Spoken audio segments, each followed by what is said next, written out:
Oh, Nati Girl, just relax, okay?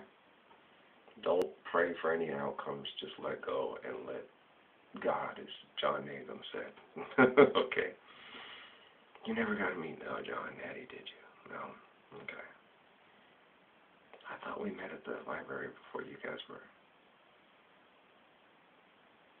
I never really said much. I just let everything happen with the kids and the jobs and the stuff like that. I mean, I didn't let it happen. It was happening. There wasn't really much I could do about it. Okay. Like I was explaining to Patrick, it was irrelevant, no matter what, they were going to be jerking you and jerking me. When they were doing what they were doing, and they weren't going to quit till they were successful, and their Jesus had won.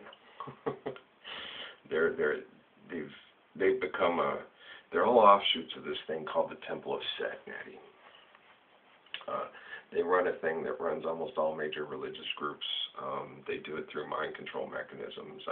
They use cell phones, all electronic devices. They can monitor things through, send in electronic impulses through, send certain programming things and stuff like that.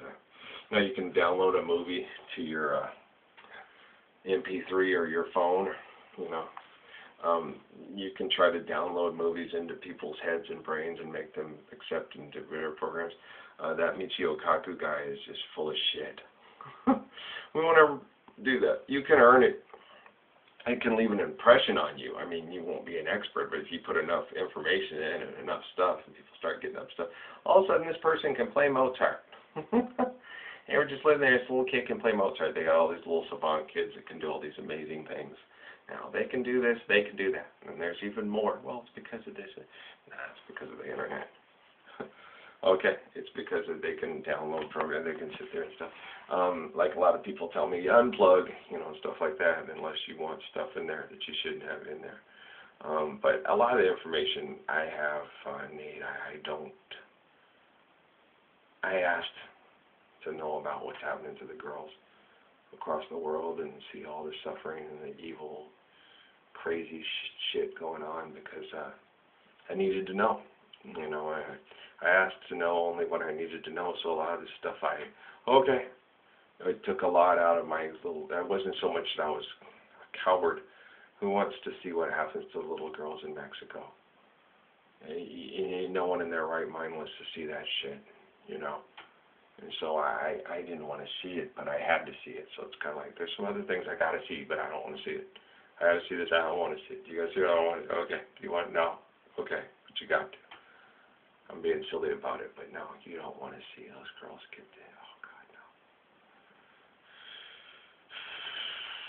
That's why I was worried about you. I don't want to see bad things happen to you. I know you're a young girl who's, I tried to tell you on that one walk we took to Fry's that one day, I was like, I'm sitting there going, Natalie, I was trying to explain to you when you called me a pervert. I said I was thinking the same things you did. I think the same way you do. That's what I said. I didn't say I was thinking the same things you were. I said I think the same way you do. I'm a human. And I was trying to explain to you, we all want to, because Patrick, we had that talk. When me and Patrick had the talk, okay, I was like sitting there. It was explained to him and that his mom was gay, because I told you we already had the talk about, where babies came from and stuff. He started asking me about penis sizes and stuff like that at the MU at ASU when he was about 3. It was embarrassing. It was actually funny. And, I had to tell him, I think you're going to be bigger than Dad. I can tell already. That's funny. That's what made the one blonde girl just laugh, because I was like, don't sell yourself. Don't be too about Dad, and don't sell yourself short, son. I give you a bath. The lady was laughing because she was like, that was so just, the one girl just thought it was, oh my God, like I was a pervert. But the other girl just thought it was gorgeous. She just thought, man, here's this guy, because here it was, I had this opportunity to go, because here's this little kid who's just adorable. You saw the pictures of Patrick when he was 3 and 4. He's cute as can be. And he sits there and looks at me and goes, Dad, how come, your penis is so big and hairy and mine isn't, it's smaller and not hair.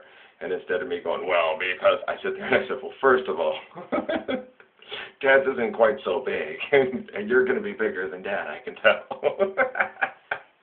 And the girl just thought, wow, he didn't sit there and go, well, I didn't. I sat and I handled it in a very modest, fun way. It was honest. And obviously, we all know now from my conversations with Steven Tyler and Patrick, it's true. But it's funny. Oh, Natalie Michelle, you're a character, man. You're adult beyond your years, but you went through a lot of crazy shit with your mama. And I have to talk to you in an intelligent manner, and I have to sit down. The way this stuff works and the way they do things, they have computer programs to follow, monitor, and do stuff and everything like that. You've always been kind of a dork. Mary Ann had some dorkiness to her, but she was very charismatic, very intelligent, and very loving. You know, she's the one who taught me to love characters and people and fall in love with different cultures and look at people's character and learn from them, from all their differences and stuff like that. She tried to keep up with me too. She had trouble keeping up with me too on certain things, Natty. But she was cool about it. She would just sit there and go, "Oh my God, my son is a uber genius who's not going to amount to anything because he's a religious, zealous nut like his dad. He's too damn moral to do anything in this world. Won't do this, won't do that, won't sell out to the man, won't sit down about it. Nope. Why? Well, because money's for fucking morons. God is great. God is better than football. God is better than beer."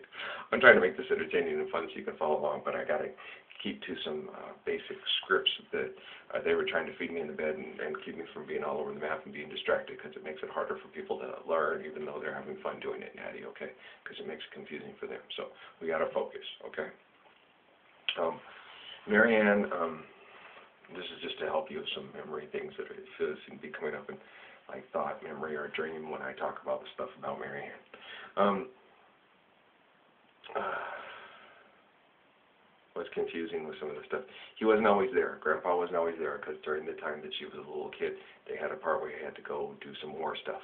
Okay, so it was just her and Mildred a couple times, and she told me those stories. And one of the favorite ones that I think I told you was the one when the little girl, one of the little girls was a snot, made fun of her all the time, and she got mad. So finally one day she used to listen to the radio shows all the time. She used to listen to Roy Rogers and all those, the cowboy radio shows. And I told you about that. She requested to, I think it was a Strawberry Roan was the one that she would request on. She liked songs about the cowboys and the horses. What do you think she ended up marrying? Ralph Parsons. He rode a saddle bronc in the rodeo, and he's a good-looking cowboy, you know, and very cowboy-esque, quiet, and very much like the song from Waylon Jennings, "Cowboys ain't easy to love and they're harder to hold." That's my dad. But you know, and Mom had he was aloof and quiet, and you know, and hard to get to know, and you had to change. It looked kind of a lot like Grandpa. Grandpa was the mean old Irish atheist. He was mean, but he had a good. Called her Mary Poop, and he loved her and got her anything she wanted. Spoiled the shit out of her. She was the only child between the two of them. They had a lot of good moments, but in between wartime and stuff, it was hard on the old Irishman. And Mildred was different, and they used to fight and argue. It's kind of the opposite end of the spectrum. From my mom and dad, it was, well, you just might want to listen to these atheist professors. They got a point. And my dad, no, there is a God, but Dad looked at it from a religious extreme viewpoint, but with my grandma and grandpa was the exact opposite. Grandma was the one, she's a Jew that sings in the garden and loves Christ, and Grandpa was an Irishman that couldn't believe in God because he started at war at 14, and oh hell no, there's no God. Not with the shit he saw in Mexico and in World War I and then over in World War II. No, there's no damn God. Oh God, no. There's no way in hell there's a God. Because this is hell and there's no God in it. And God wouldn't allow this. Hell's here on earth. He's seen it many times. Okay? He saw little girls be raped and murdered across the border, and he saw it in World War I, and he saw it in World War II. If you go study what happens in wars, and you go watch the things on Hitler about what the Russians did when they came into Germany, oh yeah, they brutalized German women for brutalizing Russia. They made the women pay back for what the men did to Russia. Yeah. The Germans were told not to rape, just to take over and exploit the resources and murder the Jews and acquire their assets, move their assets, and That the Jews were the ones prospering because the rest of them were suffering because of debts being paid out on the First World War, and the Jews didn't have any land ownership in those governments and had all their money invested in foreign banks and foreign interest, and so they were supposed to go in, eliminate the Jews, take all the Jews' assets and reallocate the assets and reallocate the business holdings and yada yada yada. It was just a thing about assets. It's weird. And then they started eliminating all the Jews, so they didn't have any paper trail to have any kind of inheritance thing.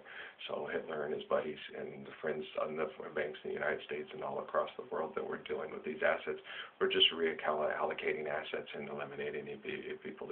It's why gays can't get married. So they can't. It's just taking assets. It's taking imaginary money and murdering people over imaginary money and handling their assets and reallocating their assets. And that's how Germany got so rich so fast. You kill off all the rich Jews in their country and do it all the ones that you go to Poland and Russia and Czechoslovakia and you just start killing off all these rich Jews that were banking Jews because they weren't allowed to own land in Europe, but they were allowed to deal in money. And so, so they were just reallocating the assets back into Hitler's bank account. That guy's a fucking moron that I'm talking to online. He doesn't know what the fuck he's talking about. You have to just be a good analyst to see what they're doing. So you sit back and that's what they're doing. Okay, we're moving. Okay, where are the Jews here? And they did it in Austria and everywhere they go. And in France. There's Jews in France. He's trying to take every part of and go through and seize the Jewish assets. And they won't let him move them in the Swiss bank account. He doesn't have any problems with the Swiss. He deals with the thing. He's dealing with Swiss are neutral, and he's making money, and he's shifting deals, and he's moving money into other places because he knows there's a strong possibility once this stuff all falls through that he can send his monies off to South America, South Africa, and other things, diamond industry, the bones and stuff. He sits it's in foreign investments, and what they're doing, and then a lot of their friends, they got into cloning technology. So what you can do with this is they figure out the stuff from the other clairvoyant stuff. There's a cloning technology. The Boys of Brazil is a little bit deeper than you think. You just have a strong similitude clone of yourself made that's why he's talking about infinity and eternal stuff when he dies. He didn't murder himself. He's just boom, and then he's a kid somewhere else being raised by people that will love and take care of the Fuhrer. Just like on the Boys of Brazil. Yeah. But they had more places and other outcomes and stuff like that. He spliced himself, which makes himself stupid because he wanted one chance for his synapses to come through. And most of them, and then when they went through and killed most of the ones that are less efficient. So we end up with this guy, Michael Aquino, here in the United States, part of the U.S. Army, who has the strongest line similitude and synapses of Hitler. And he murdered off most of his competition. They're nuts. Well, they think it makes me strong, which makes him strong because they kill off all my quote competition. Yeah, it's like Highlander. It's really weird. But it does, but it doesn't. It kind of like isolates your signal more, but your signal can get stronger if me and the one guy that I call Jonathan Jeweler and stuff like that, we have a strong synapses connection. Me and Isaac and Jordan do. Patrick, you do with your sons and stuff like that. You don't kill off your kids to get better abilities from them like on fucking Highlander, but someone like Michael Aquino, Adolf Hitler does. Okay, they think they get better because they think they're broadening their network things. They really don't. And they also think they can do that by doing sexual interfacing with people and sexual manipulation. If you have a sexual, by the time they're young with them, and you put your DNA into them, you have an influence on this girl, and then you can influence her and get her to do whatever you want, try to manipulate things and stuff like that. And they did that with your mom, and they try to do that with you, but you're pretty strong. And you defend and take care of people that you see are more correct, and so you see me and Patrick as more correct because we don't do the things your mommy does. Patrick's just a typical kid who they go after really sexually, and I would have had more problems sexually if I was 6'4", looked like Patrick, and had all the girls talked me out of it, especially the black girls, because they said I wasn't big enough to take care of them. So, oh, okay, I'll take care of you. They probably could have talked me into cheating on law, well, breaking up with law a lot sooner. They just hadn't said, I need 7 inches or more. I can't help you. I'm honest. I tell them straight up, they just weren't listening. Because then they keep coming back, well, why don't we? It's like, you have to be more honest with me with what you want. That's how Amy got what she wanted from me. That's how Law got, Amy, yes, Stephanie did. Raquel, you can't beat around the bush with me. You got to come tell me I'm not here to play fucking games. What do you want to do? I'd like to get together, do this, and have sex, but then they still manipulate. But I'm going to stay in a relationship and be faithful for you. Lying sack of shit. No, you're not. Okay. You should tell me straight up. I tell them straight up, I'm faithful, I'm affectionate, I'm abstract, I'm fun, and I will embarrass you if you believe in stupid bullshit. And I kind of explained that to Amy. I'm not going to tell you. And then I did. I respected her parents and did give in to all their stupid shit and listen to everything they said. Oh yeah, that's very. Every time I brought up a good point and tried to bring it in kind of sideways to not make them feel like they were the stupidest fuckers on the world, totally bought into Reaganomics and bullshit. Oh, what you don't get is that I could sit down and make you look like the stupidest motherfucker that ever put a pair of shoes on, but I'm a nice guy. What do I not get? It's Patrick and me, Natalie. Yeah, he's my son. Okay, yeah, that's how I go. And then in Sierra Vista, they just turned me loose. No, you can't do this anymore. You can't let these stupid motherfuckers rule the world. They're complete fucking idiots, and you're going to have to go prove it to them. But they probably could still torture me till I'm 50, Natalie. I'll eventually meet Jennifer Lopez, and hopefully she'll be single, and I'll be single by the time we do meet. But it could happen when I'm 50. It could happen whenever they decide to, everybody else drop their balls and they stop being complete psychopaths, so it's just a matter of time. And I understand with the synapses things, it's probably somebody from the future that is connecting to me that has the same spiritual connection that Jennifer Lopez is telling me. Take care of yourself, be healthy, have faith. You're going to meet me, you're going to hold hands with me, we're going to walk down the street. But get yourself in shape and keep yourself in shape and be healthy. And don't give up on the world and don't give up on the people like you tell them not to. Don't you do it to you too. Get up, save yourself, take care of yourself, be healthy with yourself. Go censor yourself some more. They're not going to fucking help you. They're not going to show up. No one's dropped their balls yet. They're complete little chicken shits. It's basically you're the big dog in the yard and they're still all in junior high, so you're just going to have to wait. We got to get to high school quick, guys, or wherever we're going next. But they can only move as fast as they can move. They don't know how to not panic, Natalie. They're not their physical bodies, so there's nothing to be afraid of if you all groove as a group in unison and try to do it in an organized fashion. But they're too afraid. They'll kill my kids. They'll destroy you. They'll do the same things. I'm alive. And my kids are alive, and there's hope as long as you guys get up and get your ass together. We can't. We'll get killed. We'll die. No, you won't. No, you don't understand how it works. It's a group consciousness thing. They're just manipulating you, and I don't have to get together with a lot of popular women like Nicole Scherz, other influential women, and start having babies to balance out the shepherds.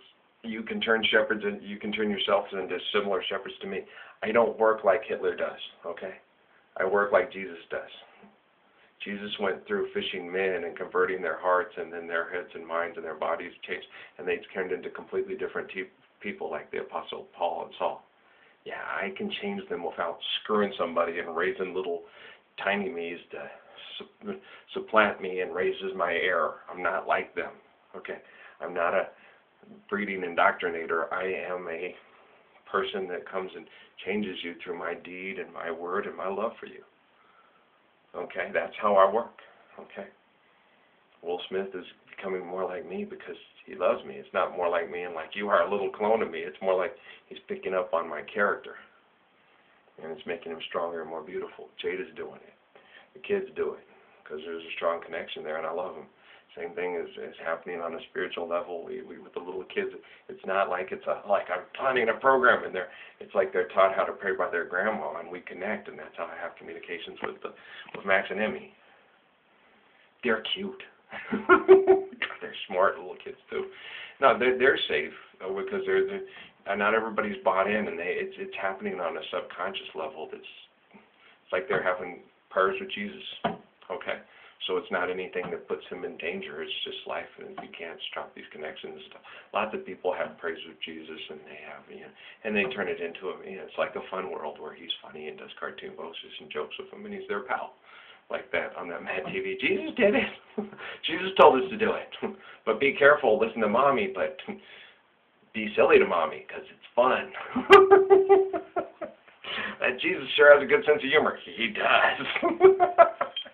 No, it's really cool, Nate. Well, we got other things we got to cover, so pay attention, all right? This is confusing. I know it's meant to be confusing. It's mind control mechanisms. It's like shopping at the store with all the signs and the music, and they're trying to get you buy more than you need, screw up, and they don't even know what they're doing. They're confused by their own stuff. When you seek to confuse other people to manipulate them, you confuse and manipulate yourself and become a cancer cell that's twisted and stupid. So that's what's happening. So like I'm helping you, I'm helping Jennifer Lopez, I'm helping Will Smith, I'm helping Oprah Winfrey, and I'm helping the people that are nameless, mindless drones that work for the people in the diamond industry and the gold industry, and I'm helping the people that run it because they're like, oh my God, we really are screwed up. You really are. You need my help.